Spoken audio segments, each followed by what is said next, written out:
The Tipperary Village Tour, funded by Commission Naman, with the television licence fee.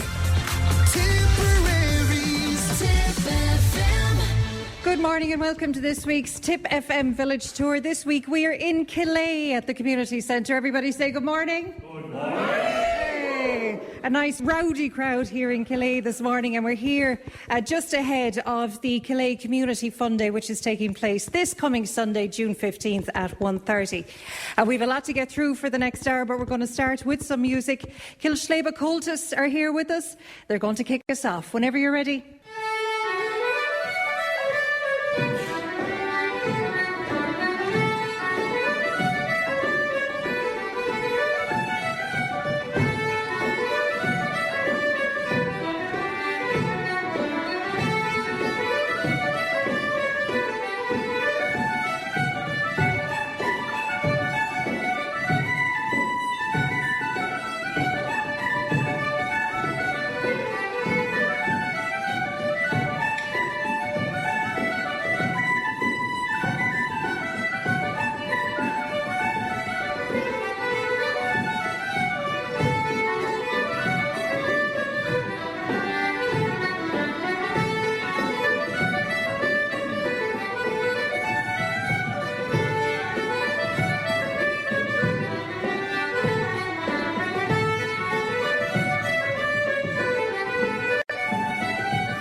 Well done, give them a hand. Well done, that's Killea Cultus.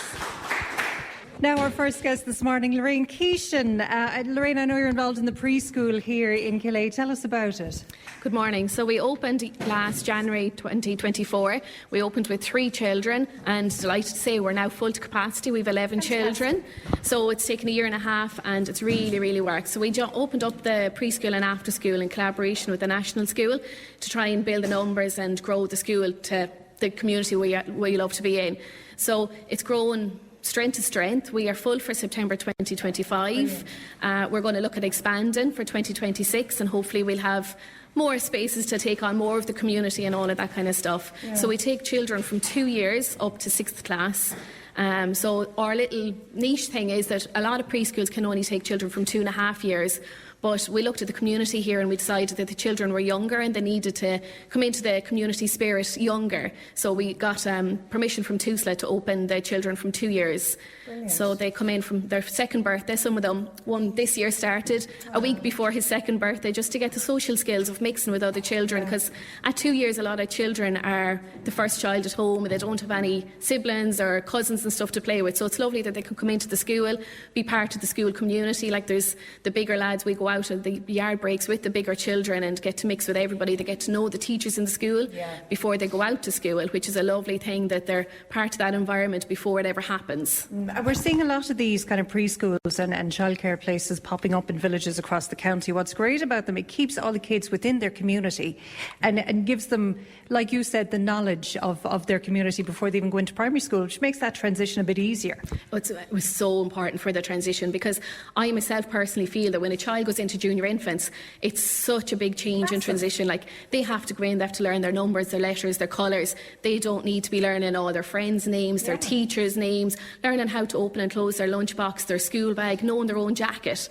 So by being in preschool, they know all of those jobs before they go into school, and they have the time then in school to learn the teachers' names, their friends' names, the structure of the school environment, because that's massive change for them. Yeah. So it's important. Now, when you started up, did you envisage that it would be this successful? Obviously, you knew the need was there, but did you think that you would be as successful as you have been? Absolutely not. We opened with 3 children, which was 3 staff children, and there was 11 children in the national school. So we thought, give it 5 years, we might get to capacity. Never in my wildest dreams did I imagine in 12 months to be going back to TUSLA looking for an expansion on numbers. Fantastic. It's unbelievable, and the community here have been so good to get behind us, and ringing up and going, oh, we know this little person that's 2, do you think would they be able to come on to you? And knocking on doors and helping us out has been brilliant.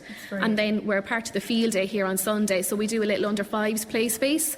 So for the bigger lads, they all go on bouncing castles and stuff like that, but we just felt that the under 5s, they were too small to be with the big ones, and so we bring like little Lego blocks, a bit of Play-Doh, a bit of colouring, and just a free space for the little ones to go to and have their space, which is important too. That's brilliant. I know you're setting up at the moment anyway, just ahead of Sunday. Are you looking forward to Sunday? Yeah, it'll be great fun. It's lovely to see all the little people around, and they come up and they're like, there's my teacher. Do you know, it's nice for them. Anyone who's looking to contact you at the preschool, how can they do that?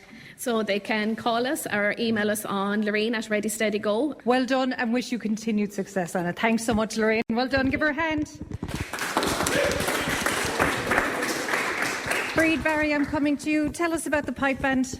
The pipe band, we would have recently celebrated our 60 years anniversary. 1963, the band was formed in Templemore. Well done. Joe Barry was one of the founder members and is the pipe major since then. So he's 60 years. We're 60.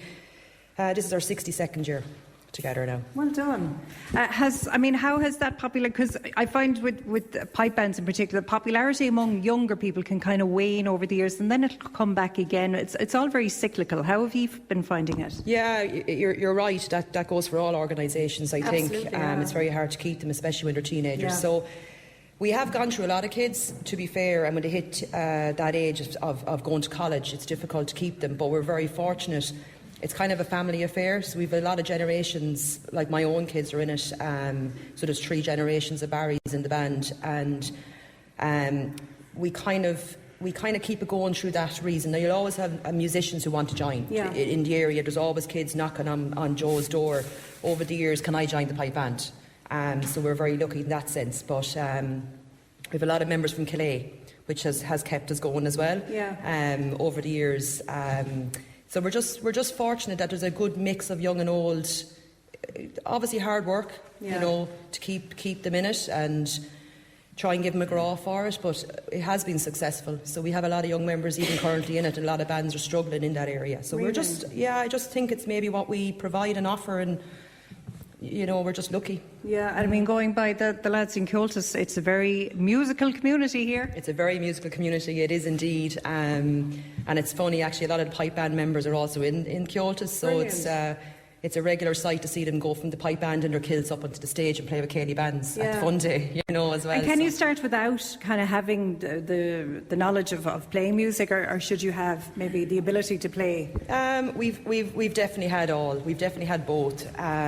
It's obviously easier if you have a knowledge of an instrument. Yeah. Obviously, the pipes is very difficult. It takes 2 to 3 years to play and establish it. So if you have the whistle or something behind you, it's going to be easier. The same with the drumming. I have had rhythm challenged kids over the years, and it has been I was quite one difficult. of those children.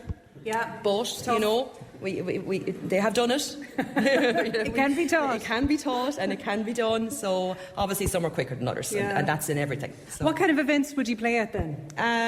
The events have... We've set annual events, so the carol service in the church would be a big one for us every year. New Year's Eve, we ring in the New Year to Town Hall. The Killea Fun Day then is a big one in the summer for us. They'd be the 3 main ones. A lot of kind of dwindled since COVID. Yeah. And things can pop up just sometimes over the year that the pipe band would be asked to play Easter Monday. We always commemorate Easter Monday, so there would be regulars every year. So we've played, we've gone abroad. We've been very lucky to play on Patrick's Day in a lot of countries. Fantastic. New York, London. We were in Luton this year. We got an opportunity. So we kind of have... We have other stuff outside of just community You're events. international. That keeps us going. We kind of are international now. We are. We're very lucky, to be fair. But we don't have as many outings as before, which is unfortunate because you need outings to keep the band going too. Yeah. But we stay going. We stay practising and you're taking part, of course, this Sunday as well? Absolutely. We've been in the Fun Day since the start when it would have been Féile Margaret Sullivan. I don't think we've ever missed it, bar probably COVID. So it's a great day out, and the pipe band love participating in it and love giving to the community of Killea because we're with them a long time, years and years of community. relationships between the pipe band and Killea. So yeah, it's a very important day for us. And Breed, anyone who's looking to contact you to join, maybe how can they do that? Yes, you can. Joe Barry. Everyone knows where he is and where he lives, so I think knock at his door if you've an interest. He'd be delighted. He would be absolutely delighted. He is. There is always new classes starting, and if you're interested, yeah, absolutely. Well done, Breed. Thanks a million for talking to us today. Give Breed a hand. I'm delighted to be joined here as well by the local parish priest, Father Conor Hayes. Father, lovely to talk to you this morning. Now, thank you, Alison, and welcome to Killea. And greetings to all. My first time here, would you believe that? Oh, well, no, the first of many. You'll be back again. Yeah. It's a lovely community. Tell us about the community here. There's a great spirit of community. I suppose every rural place has its own identity, and each rural community try to keep that alive. And it's alive through the clubhouse here and all that goes on here. And then, as you heard already from Breed and the music and song. And it's alive through the Fela next Sunday. Through over at Mass here on a Sunday as well, and the choir here, they have their own Killea choir, which sing at the Mass, which is very good, and through the school up the road as well, which is a live pulse in the place and keeps the spirit of things alive as well. So there's a good spirit there among people. They put their hearts into what they take on in a good way, and so often even after a funeral Mass from across the road, there's hospitality here in this hall, and people involved locally in the community serving and receiving people with great welcome. And I suppose that's the true spirit of community. And it's really vital, isn't it, in keeping these rural communities alive? Oh, it is. More so than ever now, because we live in a fast-changing society and world, and a very social media world. But the coming together and working together and taking a pride in our place and in the flowers outside and keeping the village and the place looking well, all of these things enrich the place, and people working together and keeping the spirit alive. That's very important. Absolutely. So thank God that it's there, and please God will continue. Absolutely. And there are good people to be with. And I'm here now 9 years, and I was here over 30 years ago for 7 or 8 years. So I had dark hair then, and now I have grey hair, but the years telling. But it's I'm nice sure to the come back to community people. didn't do that to you, though. No, I didn't put too much wear and tear on me. Some good. sinners. There's sinners in every community, and saints as well, you know. More saints than sinners. Especially here, anyway. Can I ask you about the school then? How many pupils are in the school here? Presently, it's about 12, is it? 12 to 13, I think. And but that school was going great for many years. Back in the 80s, it had a lull when the retired teacher, Miss Eileen Curtin, was there. She was on her own for some years. And then it came with a second teacher, Miss Coffey, and was in strength for many years, over 30 or so. And then, as can happen in a rural place, it goes into a lull for a while. But it's picking up now again, and through the preschool that was mentioned, that's going to be a wonderful addition to it. It will feed the school, and even next September, I think they're hopeful of 6 or 7 pupils starting. So that's a great start. It's on the up. Yeah, that school is there since 1894. Wow. That's a long time. Yeah. And a school gives an identity to a place, Absolutely. builds a sense of community. There are excellent teachers there and a good principal. There's a lovely homely spirit and a one-to-one and a great happy spirit in that school I visited. So long may it continue, and it will build now again up in strength and in numbers and be a great addition, as it has been to the place, you know. So Can I ask you finally, Father, I like to ask this in all the villages I go to, what is it you think that makes Killea unique? I'd say, sure, they're a unique people. At the foot of the devil's bit, and they're God's own people. But maybe, I suppose, it's the love of the place and identity of the place and a pride in their church and clubhouse here and school and village, and working together to keep that alive and in a good, positive way. Yeah. And you know that when you come out here, and it's good to be among the people, whether it is up at the singing circle in the Sullivan's pub once a month when we have it from September to May, or whether it's to be here at occasions in the clubhouse, or other spiritual occasions over at the church, or up at the school, or out next door, they have a fine playing pitch as well. All of that, I suppose, people working together to keep that alive, and the pulse of that is important. Absolutely. And it's a lovely scenic spot because you're on a height up here as you come out from Templemore, and even up at the school you can look back over into Templemore. It's a lovely scenic place, even where the graveyard is above and kept so beautifully, and the extension to it. You're standing in a place where you look out over a lovely landscape and beautiful, and that enriches the place and the people, I think, as well. And I find it when I come out here or pop into the peace and quiet of the church when I'm going down from school, there's something lovely about it to have that place that has life and activity, but has calmness and has a spirit of tranquility and peace as well. Absolutely. And beautiful landscape. So it has a lot going for it. Absolutely. Father Hayes, lovely to talk to you this morning. Thanks so much. Greetings to all your listeners. Thank you very much. Thank you, Father Hayes. That brings to an end part 1 of this week's Village Tour from Killea. We'll be right back after the break. The Tipperary Village Tour, funded by Commission na Man, with the television licence fee. Tipperary's Tip FM. The Tipperary Village Tour, funded by Commission na Man, with the television licence fee. Tipperary's Tip FM. Welcome back to the Tip Today Village Tour. We're in Killea this morning. Everybody say hello. Hey. And Josephine Coffey is with me with Tidy Towns. Josephine, I know I'm going to talk to you on a couple of items this morning, but we'll start with the Tidy Towns. Coming in here this morning, I mean, it's immaculate. You do great work here. Thank you, Alison. Yes, the Tidy Towns was established here in Killea in 2011. Today our committee consists of Christine Fogarty and Margaret Quinlan, who act as joint secretaries of the group. Catherine Roach, unfortunately Catherine can't be here this morning, she had to go into work. Catherine is our treasurer and I am the chairperson. In addition to the committee, we have a fantastic group of volunteers. We meet here every Monday night, weather permitting, during the summer months, and we look after the planting and the painting and the weeding, whatever needs to be done. We have recently returned after the winter break, and unfortunately the weather wasn't very good since we came back, but nevertheless we managed to paint the benches outside the community centre. We planted up the pots and the window boxes, and just in time for the confirmation, which took place here 2 weeks ago. Well done. We have a very good community spirit here, and one of our members, Michael O'Sullivan, very kindly painted our bicycle. The bicycle now is parked up at the gable end of the shed, ready to be planted with summer bedding flowers. Gorgeous. During the summer months, we organise a watering rota. We work in groups of 2. And last year, we have 12 volunteers, so that's fantastic. It keeps the flowers blooming during the summer months. Sometimes the rain does the job for us, but oftentimes it doesn't. At the moment, most of our members are ladies, and sometimes we have to call in some extra help when we're putting up the Christmas tree, or if there's a little bit of power washing to be done. But in fairness to the lads, they're always ready to lend a hand. And whether it's a tractor we want or a power washer, there's always someone to come and give it and help us out. Good. Alison, as you drive through the village of Killea, you will notice some lovely stone walls. Well, back in the late 1990s, a development group was set up here in Killea, and the late Michael Corcoran of Curraduff and his committee organised a FAW scheme. And as a part of the Millennium Project, they built those stone walls and also the lovely grotto to Our Lady of Lourdes, you will see at the entrance into the graveyard. And Michael was a great Killea man, a great community man, and worked very hard for the village. His daughter actually told us one time, while the grotto was being built, that Our Lady and St Bernadette lived with him in Curraduff for a number of months before taking up residence at the grotto.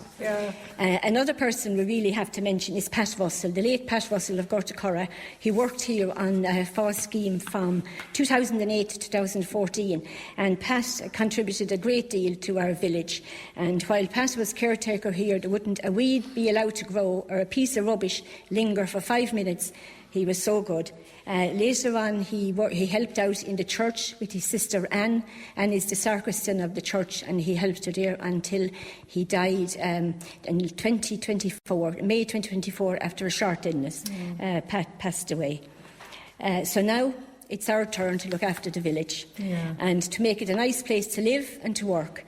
And we are, of course, always looking for new volunteers, and we welcome, if anybody has an hour or two to spare, anybody listening that has an hour or two to spare, please give us a shout. Get out and give us a hand. It's not all hard work. We do have the chat and the banter while we pull the weeds.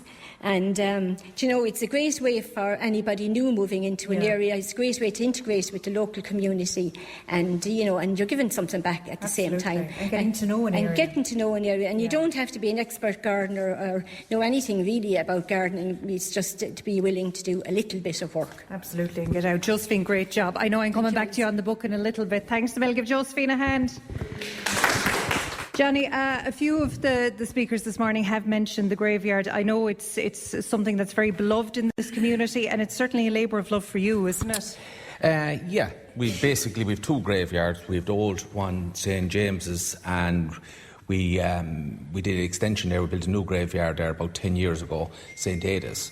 So the original one, St James's, is under council control, and the new one is basically under the church's control. Right. But we, as a volunteer group, we run it, you know. So that's How long has it been under your kind of remit then? For the last about 10 or 12 years. Right. Yeah. What was the catalyst for that then? The old one was basically full up, and there was a lot of families had graves there, but then extended families of the same family, members of the same family, then there was a want then for to be buried locally, and so it was a long process. We went through getting planning for it, and then we, the fact then, there's an old historical site. Then there's an old church in the old graveyard, St Ada's church, and I think he founded that around the 3rd or 4th century. And he was actually a disciple of St Declan, who originally came up from Ardmore in Waterford. And so we had to build, when we did extension, we had to blend in with the old graveyard, so we had to do stone cladding around the wall of the new graveyard. And then also part of the council then protocol, then we had to have a column burial wall. So we have a column burial wall in the actual exterior wall. So that's as obviously there's going to be more cremations going forward, like, you know. And that's quite unique, I think, isn't it? well, it is, I suppose. It is now, yeah. But like most all new graveyards have to have that incorporated, yeah. So look, there's a few people who've used it already, you know, and we've inquiries as well, like, you know, so, you know, yeah. Was the whole process, was it a lot more difficult than you thought it was going to be? Was there a lot of red tape involved? Absolutely, yeah. Like, we're talking about for about 20 years, and I suppose it took us nearly going through planning and different historical digs and everything, the guts of 10 years, you know. Yeah. And, you know, you're going over to the council, having council meetings, and you could arrange to go over, and then maybe you're meeting some council then they could decide to have a meeting that afternoon. That, you know, it's just a long process, and, you know, so we kind of researched it there. There was, suppose, over a 10-year period in, say, in the graveyard in Templemore. Like, that was getting full up as well now, but they've done their own extension.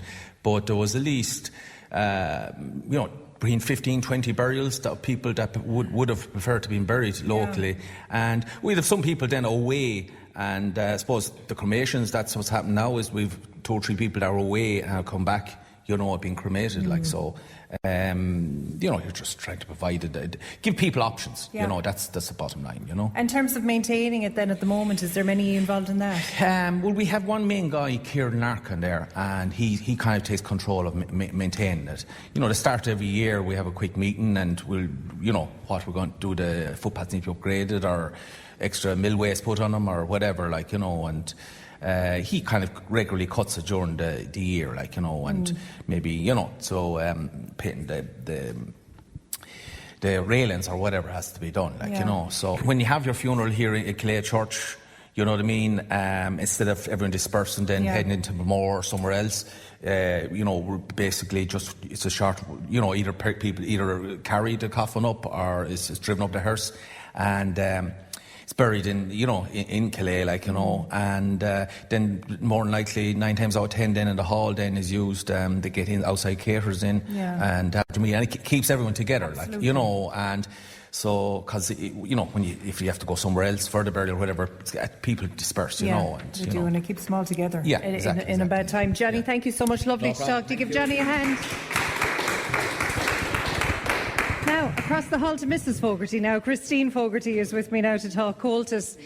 The lads are incredible here. I know we've a few missing today because they're doing exams and everything, but how many are involved in Coltis? Oh, our numbers are growing now. Obviously, we took a little bit of a hit in COVID, but I'd say we've over 100 members. Wow. Yeah, between families and seniors and the juniors, and they're brilliant. Every time we ask them to show up and play for something, they come and they do it, and they're a great bunch of kids. They really are, yeah. You always know, I find, the kids and the teenagers who are in Coltis because they're so laid back.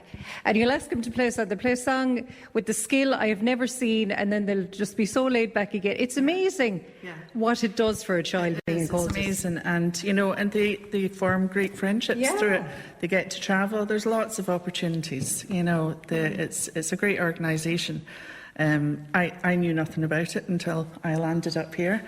But the branch, there was an original branch back the 70s, yeah. And I suppose it was the Killea then that prompted that it was revived then around 2011, and we got leader funding. So we have a load of instruments there that we can rent out to the students because it's an expensive thing, like some instruments are cheaper than others. So we can rent them to them for a year, they can try them. If they like them, they can buy their own, and so it's a great opportunity for them. Fantastic. So, what's the range of instruments then you have? I know we had a lot there. Oh, we have fiddles, we have button accordions, we have mandolins, banjos, flutes, we have barons. Obviously, mostly they start in tin whistles and then they move on to something else.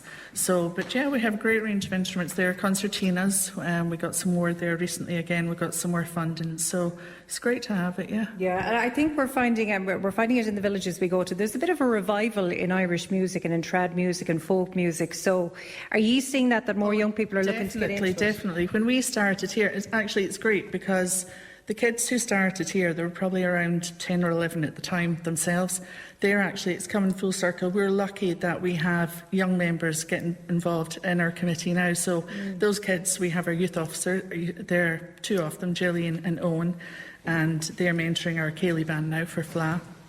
We have Saoirse, she's the Irish officer. So it's great to just get the youth getting back into the committees and getting involved, because that's hard to do, but we're very lucky here, and they're so dedicated. They're brilliant, they're a lovely bunch. And then Killian Roach, obviously, we're so fortunate to have Killian, and he mentors our group of Cools for FLA, and we're very busy now practising for the Munster FLA, which will be in Cork in July. So, and we ourselves, we were very involved. Last year we had the Munster FLA in Turles.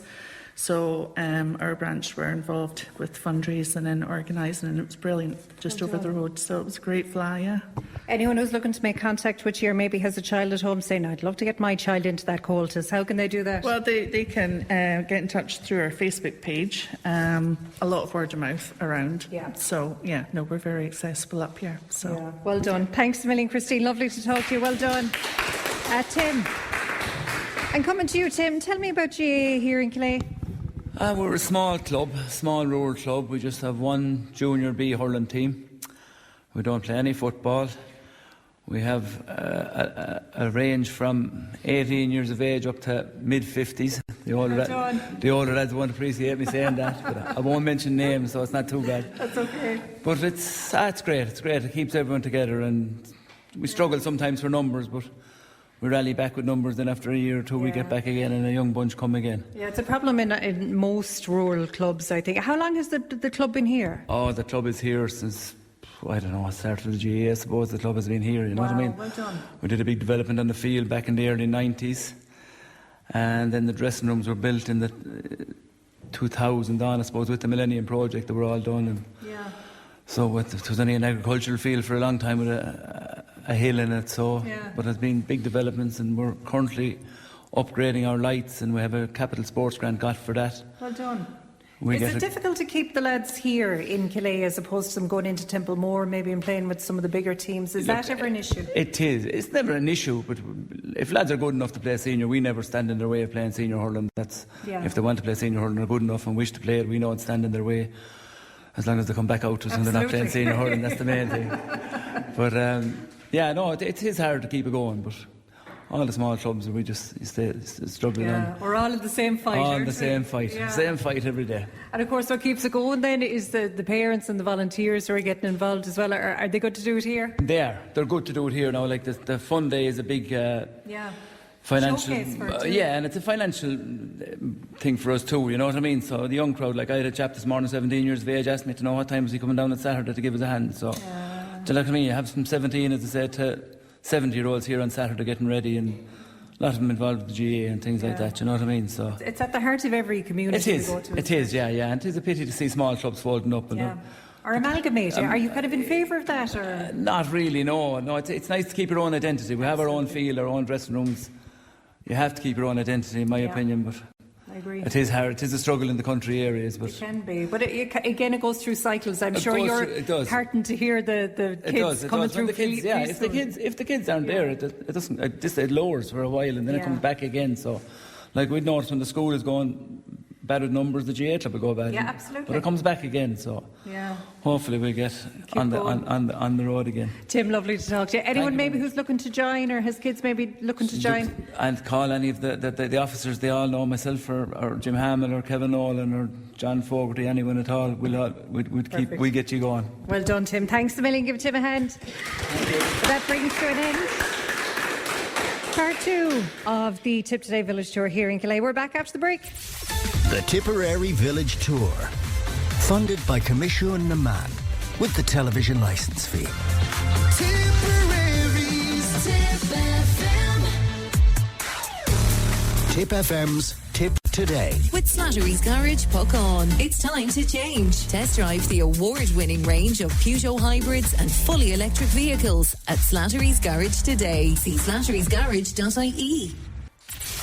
The Tipperary Village Tour, funded by Commission na Man, with the television licence fee. Tipperary's Tip FM. Welcome back to the Tip Today Village Tour. We are in Killea this morning. Everybody say good morning for the final time. Get our final part. I'm back to Josephine Coffey. Of course, actually, what I need to do is publicise the reason we're here is just ahead of the Killea Community Fun Day, which is taking place this coming Sunday at 1:30 here in the village. A lot happening, and we'll find out a little bit more about that in a bit. But Josephine Coffey, I know you're behind Killea Book. Tell me about that. That's right, Alison. The title of the book is Killea, A Snapshot in Time, and it's a social and photographic history of the parish of Killea. I've been working on this book now for a number of years, researching and collecting photographs. And back in 2018, Clonmore, a neighbouring parish, they produced a book called Clonmore Through the Ages. And this prompted me to think that maybe we could do the same here in Killea. I had no idea whatsoever what was involved back then, and I didn't even know how to scan in a photograph. So I decided I'd go and talk to Martin Burke, who is the expert on all things about books. Martin is in Clonmore, and he was very helpful, and Martin gave me lots of hints and tips about how to approach the work. Now, it would not be possible to produce a book like this without the help of the local people, and I'm very grateful to all the generous people who shared all their family photographs, especially the old photographs, and they are so precious. And also to the people who helped to identify the faces in the photographs. It's so important to have the names recorded. A photograph without a name is of little value, and so that's so important. Now, one feature of the book is a collection of wedding photos, and the oldest wedding photos was dated back to 1902, and the most recent are 2023. There has been a few weddings since 2023. I might yet manage to get those photographs. The wedding in 1902 was between a Margaret Boohan of Kilduff, and she married a Martin Boohan of Killawardy. Now, they were no relation. The wedding took place on the 4th of February 1902, and they are the grandparents of the Boohan family who live in Killea today. We have PJ and Martin, we have Kathleen Ryan, who's here with us today, and Margaret Duff.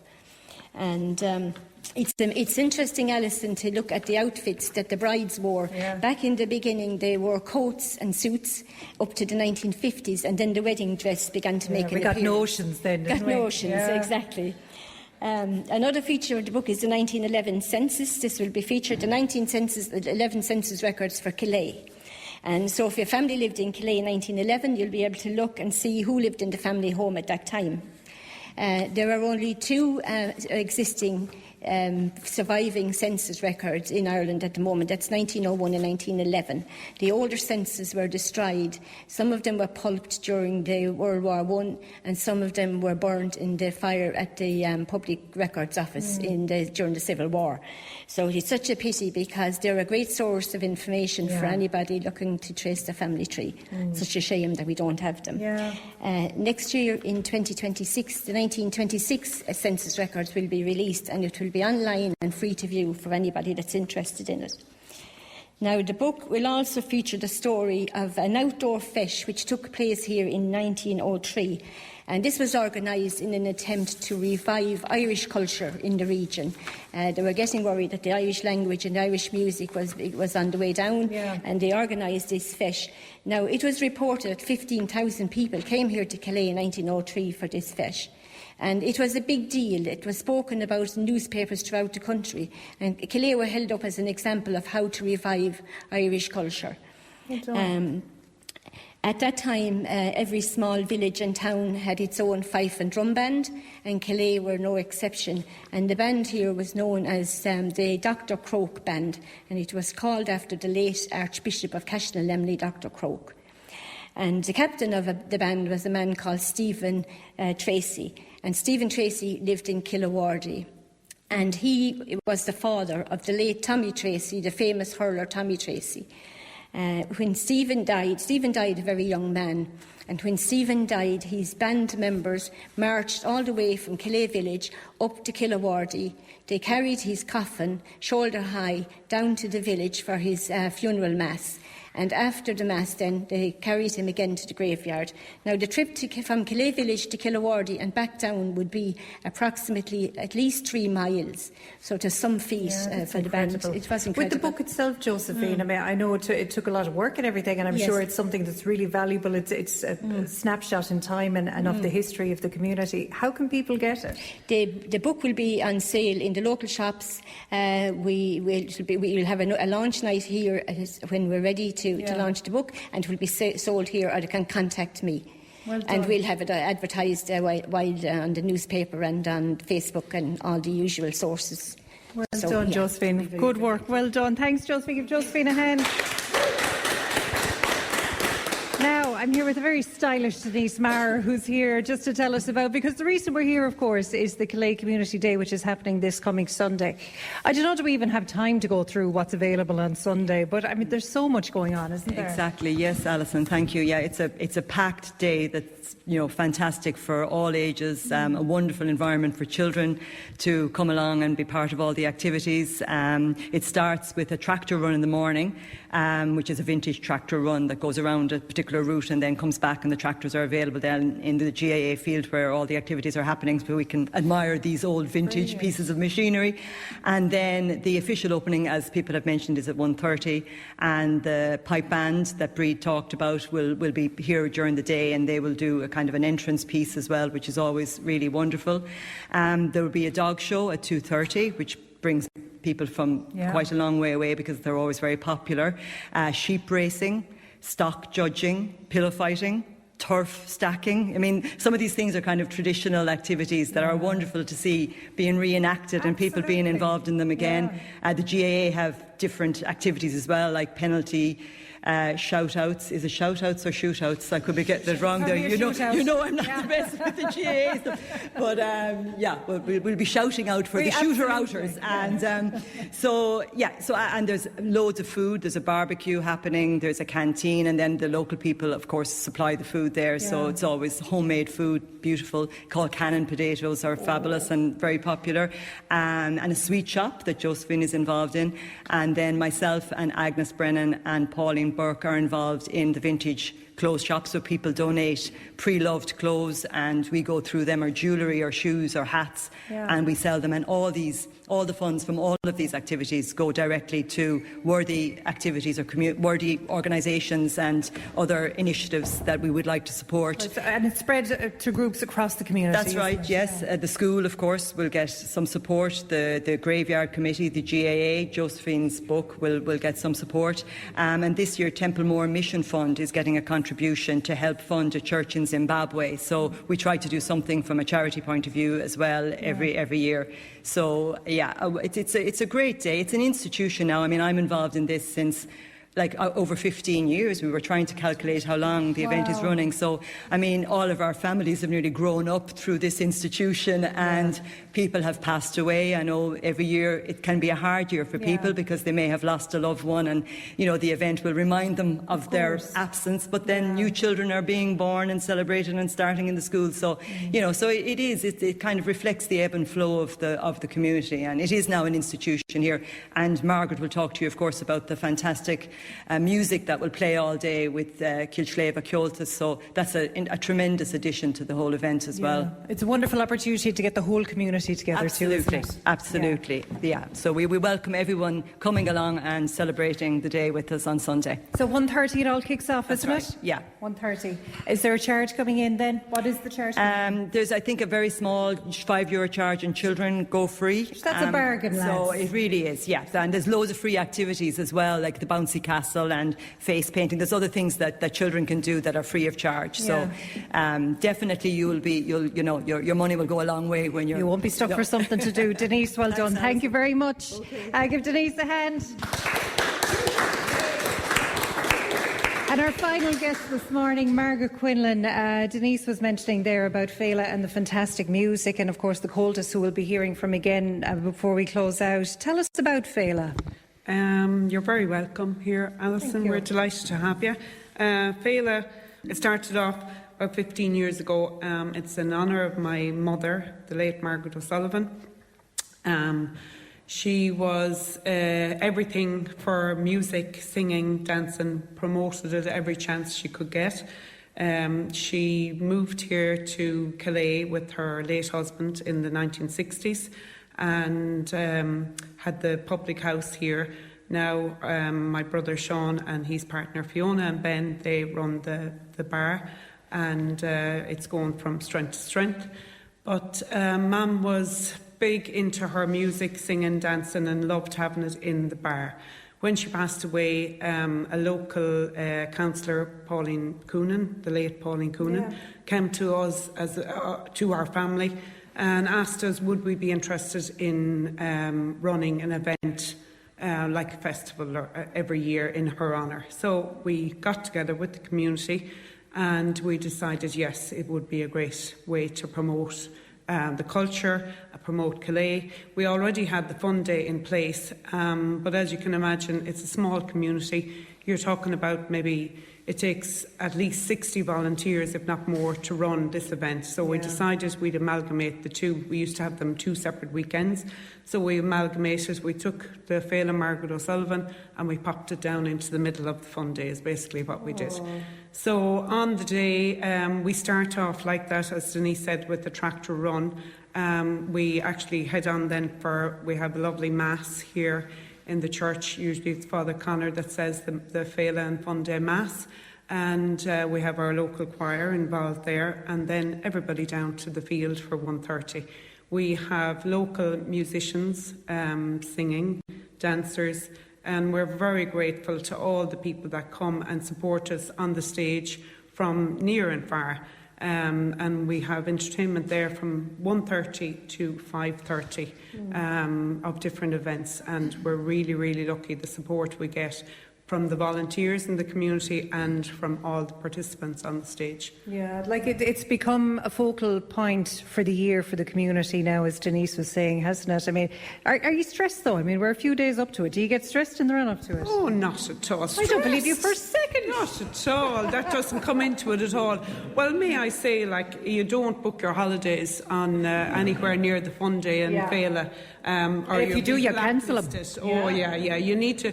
Well, like, I mean, mean, if you're on a plane gone out of the country, that's fine. But if you're in Galway for the weekend, you'll be asked, what time will you be back Sunday morning? And that's basically it. We're very lucky. And like that, I mean, we're running it for the last, 17 years, the Fun Day, 15 years with the Féile Margaret O'Sullivan. And it's just going from strength to strength. We have 2-3 meetings here and everybody knows what they're doing, and they come back and say, I have X, Y and Z done. You go away and do your job, and it all falls into place, really. It must mean a lot to you then as well that the Féile as well, it's in your mum's memory, so it's something that's her legacy that continues on and on. Yeah, absolutely. It's very dear to our hearts, and we have a lot of family that travel from Kerry and Cork and Dublin, and actually we have family coming from England this weekend to be here. Just in Mum's honour, But she just loved Killea, loved the people of Killea. When my dad passed away, we were all very young, and the community of Killea rallied around her. She never drove a day in her life, and she never needed. She went everywhere. She was never in want of a lift anywhere. So that's a community that we live in, and we're very proud of. Well done, Margaret. Lovely to talk to you this morning. Thank you very much.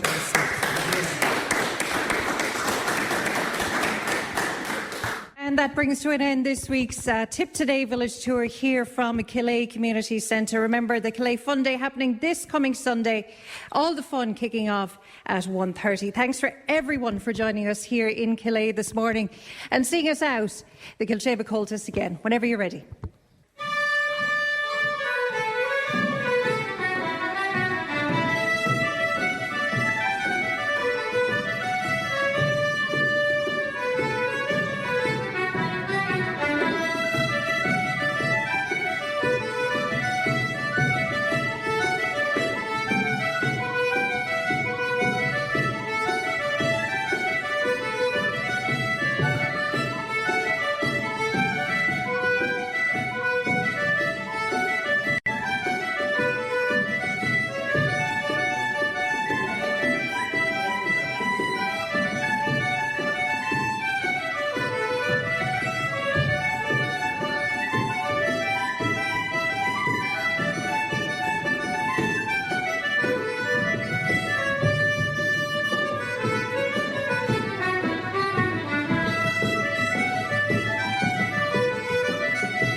Indeed.